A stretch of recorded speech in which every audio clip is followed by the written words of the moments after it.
Welcome back to the Word for the Valley podcast, and this is part 2 of our episode. Now, what if the reward is not only what we receive at the end, but the privilege of being with the Lord along the way? Well, in Matthew 20, the workers who labored all day complain because those hired at the 11th hour received the same payment. They say, "You made them equal to us," because they're focused on only the wage. But Jesus is exposing something deeper. You see, those who worked all day had more than payment. They had the security of being in the vineyard, the opportunity to labor, the care and the instruction of the landowner, and really the privilege of watching him work throughout the day. In this episode, Pastor Mike continues through Matthew 20, helping us see how comparison can blind us to the greater blessing of walking with God, serving Him, and being near Him before the reward ever really comes. Let's get back into it with Pastor Mike, picking back up at verse 12.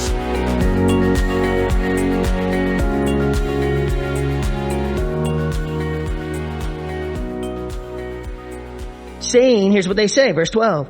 These last men have worked only 1 hour, and you made them equal to us, who have borne the burden and the heat of the day. You have made them equal to us. Right? Equal in what?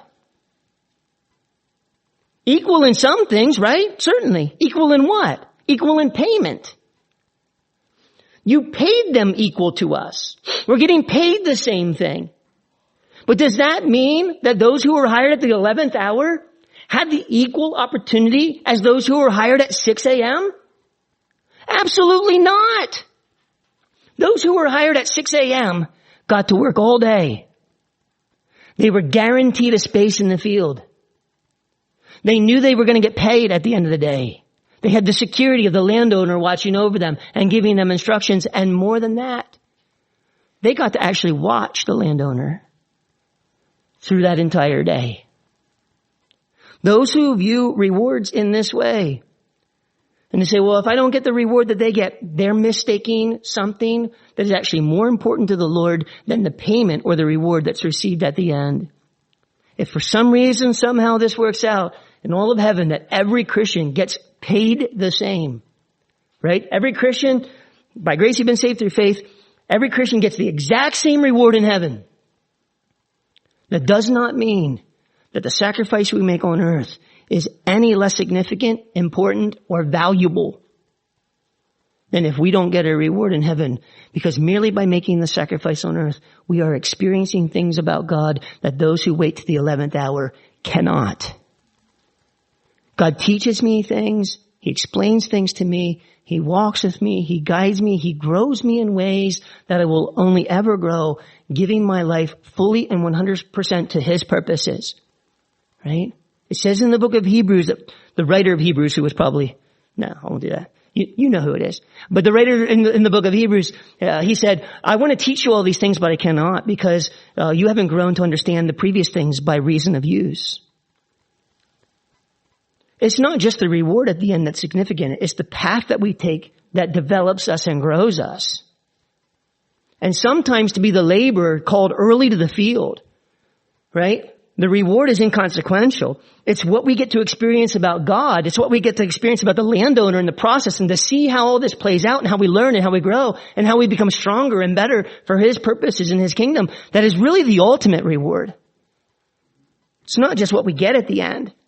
So when they say you've made us equal to them or them equal to us, who have borne the burden in the heat of the day, have forgotten that it was a privilege to bear the burden in the heat of the day. Jordan made mention of it this morning, and I love it. David's mighty men, right? They beat each other up to take the hard jobs, right? And probably more literally than you think, kind of thing, right? Right? They heard David wish for water on the other side of the Philistine garrison. Oh, it would be so great to have a drink of water from my hometown well. They were like, we're on it, right? 3 guys take on an army to go fetch water. They didn't have to do it. No real purpose in doing it, except they heard the wish of their master and would take on any challenge to make it happen. Right? Do you think at the end of the day they were like, you need to send somebody else to do that next time, David. I'm never doing that ever again. Or we're like, hey, what do you want to do now, David? And we're ready. Let's go. Because individuals with that perspective, they understand they're close to their master, they're close, they understand his heart, and they appreciate the fact that they can do these things with him, are looking for hard jobs. They're looking for difficult things. They're looking for the things that nobody else wants to do. Give them to me. Because I know that in that, I will learn things that nobody else will learn because they're unwilling to do those things. Right? The more important things, not the payment, not the stuff that we get out of it. It's the relationship development that happens in the process. You made them equal to us. That's their complaint. Now look, the Lord answers back to them. But he answered one of them and said, look at this. Friend. I'm sure it was with a nice word. I'm sure it was in a nice tone. But don't you feel like there's a little bit of like, friend? I mean, he could look like employee, right? Servant. Shut up, do your job. I mean, he could do that. But he calls them friends. I get the sense that's how he saw them all along. They didn't recognize it. They didn't see him as a friend. They just saw him as a boss. You work a couple hours, you get paid in a kind of way, kind of thing. That's how they saw him. He was seeing them as friends. You've been with me all day long. You start to get to know you, hear you some stories, right? See how you react when this person comes along or this person treats you this way. You really kind of develop a genuine friendship. I guess that didn't matter anymore. I guess a friendship didn't matter, right? All you wanted was stuff. Friend, look, I am doing you no wrong. I am doing you no wrong. He had said to all of the other servants, whatever is right, I will give you. Whatever is right, I will give you. He looked at these original called and he said, listen, I'm not doing you any wrong. What in this agreement did I do that was wrong? Well, we worked this much and they worked less and we all got paid the same. But the agreement that we agreed on from the very beginning is that you would get paid this much for your day's labor. So how did I wrong you? I treated you fairly. I did exactly what I told you I would do when you signed up for this labor. It's amazing how we reinterpret oftentimes God's call in our life to be something that it was never intended to be at the beginning anyway. People look at Isaiah. Oh, I want Isaiah's call. It just came up recently in a conversation I had. And somebody was like, how do I know? But really was like, I want that call. I want Isaiah's call. Did you read the whole chapter? Did you get to the end of chapter 6? When he says literally, I'm sending you to people who will not listen to you. Your life will have no effect, no benefit, no blessing. You'll be of no help, but go do it anyway and have fun doing it kind of thing because this is what I want. Or a Jeremiah or an Ezekiel. Just reviewed in my own quiet time recently, Ezekiel chapter 2, which is one of the chapters the Lord used in my life to call me to ministry. And the Lord looks at Ezekiel and says, listen, don't look at their faces. You will know right away when you share a word from me whether or not they agree with you or not, or whether or not they like it or not. Don't look at their faces, right? Because you can't change your message to accommodate whether they receive it or not, or whether they like it or not. You need to communicate my message from my mouth in the way that I intend to give it to them, whether they like it or not. And so he says to Ezekiel, I'm going to make your forehead harder than flint. Listen, how do you get a hard forehead? There's a lady again. They just had the U.S. Open Wrestling Championships this weekend. And there's a lady wrestler. I forget her name now. She posts on Twitter. After every single competition, she posts the view of her forehead. Right? Just kind of, it's like the nose up. Basically this is how I did this weekend kind of post. Right? So it's just a post of her forehead. Just wanted to give you guys, I think this last one was just, didn't look so bad this week or something. I wanted to give you guys an update. This is a wrestling world. You have to kind of laugh about it a little bit, all right? Because in wrestling, to defend, your first line of defense in wrestling is hands-head defense. They call it hands-head defense to stop an attack or a leg attack or offense, you stop it first with your hands, and then you stop it second with your head, which is down block, and you get your head in the way. That's your second line of defense. Well, for this lady, she's apparently really good at head-hands defense, probably better at head defense than hands defense. Her head is like scarred and bleeding like after every single competition. No, I didn't do so bad this weekend, kind of, and it's only bleeding in 3 spots, right? When she was overseas last time, it was literally skin from her eyebrows to her brow, and it was just like this open, oozing sore. I thought, somebody take her head over a cheese grater. It looked awful. How do you develop a really hard head? By doing that over and over again. Her head-hands defense isn't developed when she's competing. Her head-hands defense is developed in the room when she's practicing. And she's taking headshot after headshot after headshot. People are shooting on her, and she's getting her head in the way and her hands in the way, and then she's reattacking to score off of that person's offense. How does God develop? Like an Ezekiel. Take his head over a cheese grater. I'm going to make your head as hard as flint, buddy. But you have to let me do this. You have to hold on. Because it isn't going to be easy. And a lot of times in our calls with the Lord, we think, well, it's going to be fun. God's going to use me. God's going to use me. And then they come back to me a couple, weeks later. I've had this happen already. God told me. God called me. I heard it very clearly. God told me to do this. And they'll come up to me a month, 2 months later, and they'll be like, I don't know if I want to do this anymore. It feels like work. I'm like, what did you think you were signing up for? Club Med? Right?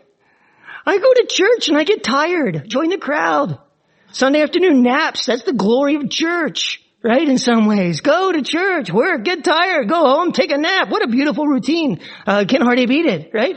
Well, no, I don't want church to be labor. I want church to, okay, then don't work. If you're gonna sign up for the Lord, it's gonna be labor. And then they'll come to me and they'll say, I just feel like they're using me. I just feel like they're using me. Right?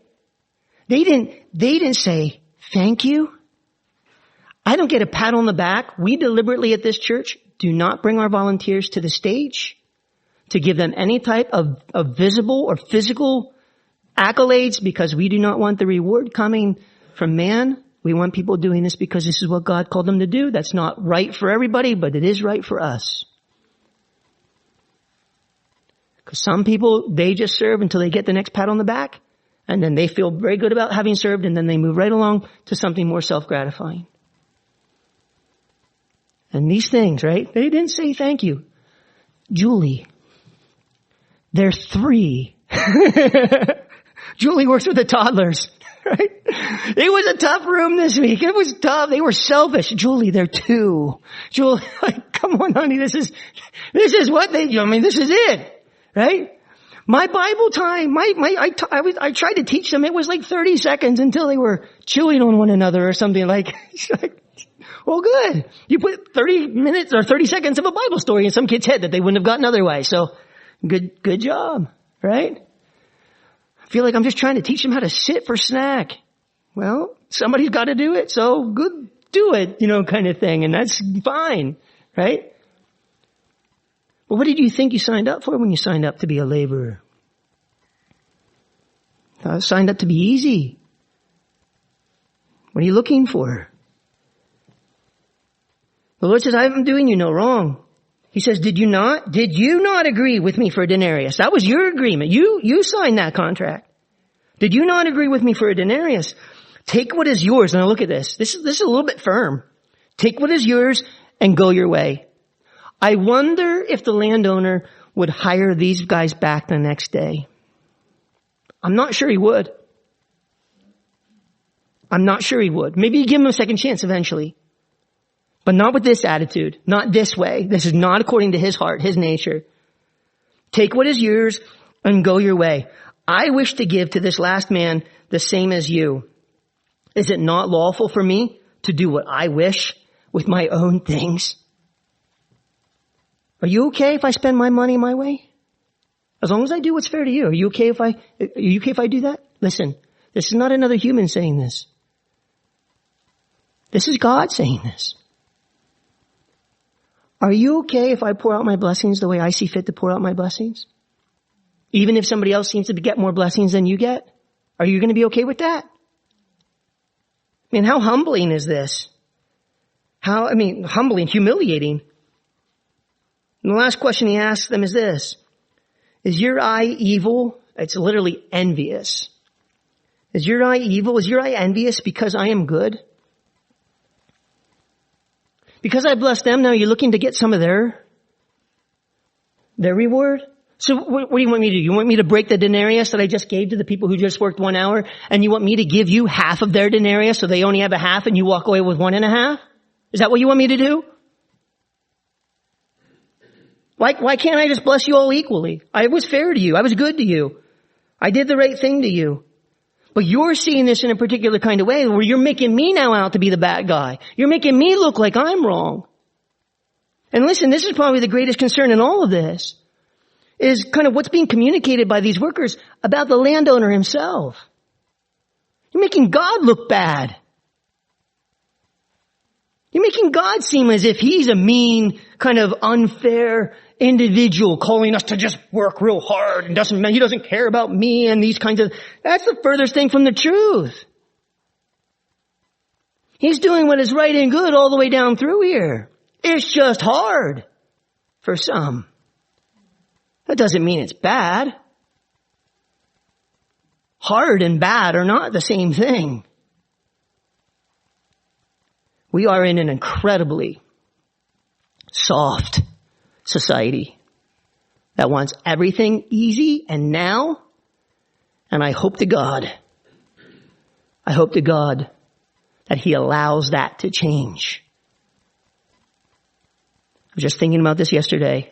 They're looking at the market right now. We might be going into a bear market, right? The stocks were down 900 points again on Friday. 900 points on one day. NASDAQ down even more than that in regards to percentages. Huge concerns with the market, right? And they're comparing it to the Great Recession, and then they're comparing it to the Great Depression. And I thought, that will break this generation. That will break us. Whereas a previous generation, it made them the great generation. I'm not sure it would do the same thing for us. I'm not sure we're ready for this. But we need to be. It's the kind of people that we're becoming in this current culture and generation. Not particularly helpful overall. God, I believe, has other things in store. He says, is your eye envious? Because I am good. He says instead in verse 16 now, the last will be first. And the first last. And then he bookends it with another phrase. Many are called, few are chosen, which we'll see again in Matthew chapter 22, verse 14. But he's telling his disciples, listen, I called you to be the few, right? The few, the proud, the Marines, right? I called you to be the few, and I called you because you were last. I didn't call you because you were great. In some ways, what we all need to realize is that we are all 11th hour picks. He didn't pick us because we had a lot to offer. You do realize that, right? Like, God needs me. If I'm not a part of his work, the whole kingdom's going to go down. The whole plan of God is going to go under. God needs me. And he's like, yes, I need you to sit over there. I need you to shut up and be quiet and get out of the way kind of thing. Yes, I need you. Of course, I need you. But not like that. But grace received is grace bestowed. And somebody like Paul, throughout the remainder of his life, will look at himself and say, I am the chief of sinners. Right? I shouldn't even be alive in God's economy. He gave me the grace to just do another day. So if I'm going to do another day, I'm going to do another day 100% full on for God and his purposes. And if that day in his service happens to be the last day here on this earth, right? For me to live is Christ. And to die is gain. Nobody can say that. Nobody can say that who doesn't live as Christ. Die is only gain, for when we live as Christ, to die is gain. Right? For all of us. I just want to evaluate where we're at in this. Are you idle? Are you idle? I'm very busy. Good. So is the hamster on the wheel. Very busy. We bought a hamster long time ago. I think we named it Reepa-Cheep. Is that right? Reepa-Cheep from the, Narnia movies, right? Reepa-Cheep. We brought this hamster home. First of all, we didn't know hamsters were nocturnal. That was our bad. You should know that before you buy a hamster and put it in your kid's room. Just so you know that. They're nocturnal. And this hamster came home and it was like a hamster on drugs. I don't mean to say that the bad way, but it was just like, it was a hamster with energy that I've never seen in a hamster in his entire life. It was running all over the place. It was in a wheel. We were like, oh, this is such a fun hamster. He's doing all this kind of stuff. Right? Was it 1 day or 2 days later? 2 days later. Evan remembers. This is very traumatic. 2 days later, I get up in the morning and the hamster's lying over in the cage. It had died. Right? And we took it back to the pet store because we're like, can we get a refund on this $5 hamster or whatever kind of thing? And not a refund. We'll just give you another one. They say this happens oftentimes. Because hamsters are twitchy little animals and they deal with a lot of anxiety. You didn't know that about hamsters, did you? They deal with a lot of anxiety. And so when you change their location and you change their kind of environment, sometimes they get themselves really worked up and then they die because their heart can't sustain the level of anxiety that they're living with.